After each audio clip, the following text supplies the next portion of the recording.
retrouvons aujourd'hui pour évaluer le bilan de M. Louali.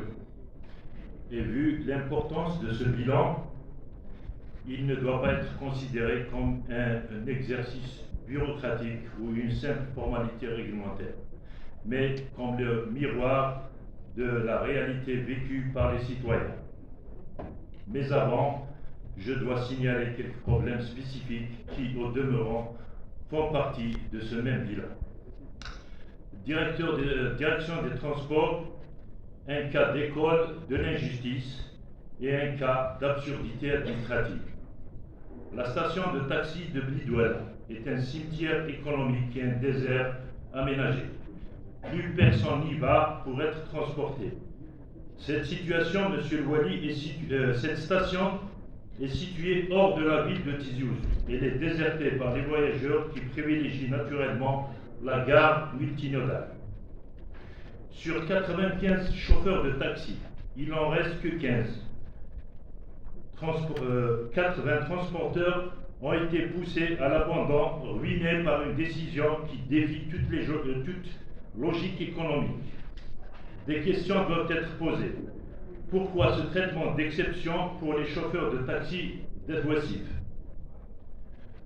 Pourquoi les autres régions ont-elles accès à la gare de Bouhenoun alors qu'on maintient les chauffeurs de Ouassif dans une précarité organisée depuis plus de 3 ans au niveau de la station d'Esdouala? Monsieur Louali, il appartient à vous d'ordonner à la direction des transports de transférer les chauffeurs de taxi des Ouassif vers la grande gare. Ainsi, vous aurez sauvé un métier et vous aurez sauvé des familles de la pauvreté. Monsieur Louali, savez-vous qu'il y a un parking payant au niveau de cette grande gare? Est-ce que c'est réglementaire? Et où va l'argent récolté de ce parking? Monsieur Louali, Monsieur le Président de la POUI, il y va de votre devoir de réclamer le transfert immédiat et sans condition des taxis des Ouassif vers la gare de Bouhenoun pour rétablir la justice et l'équité. Question au drague. Le cas d'un jeune des Ouassif, dynamique, sérieux et travailleur, Magharfi Yassine, pour ne pas le nommer. Il m'a sollicité pour plaider sa cause après avoir frappé vainement à toutes les portes de l'administration locale. Il a investi toutes ses économies pour ouvrir une cafétéria au chef-lieu de Ouassif. Après 5 ans d'exercice, on lui ferme par décision de justice. La décision de justice étant levée, on lui refuse la réouverture à cause d'un acte de propriété impossible à obtenir. Le jeune homme est locataire d'un local datant de l'ère coloniale.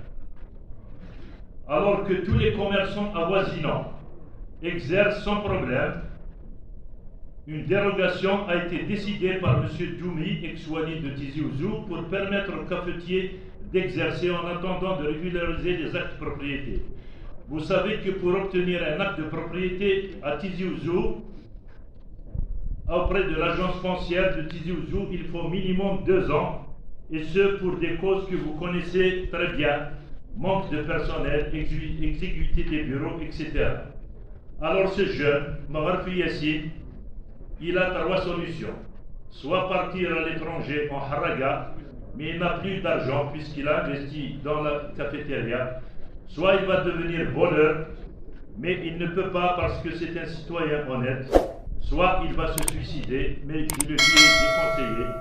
Il lui reste l'attente interminable et l'espoir de voir son problème réglé.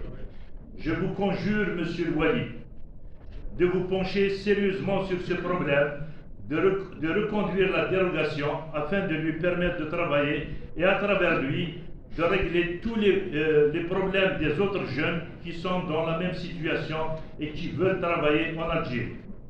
Il faut laisser et encourager les jeunes à travailler et à investir.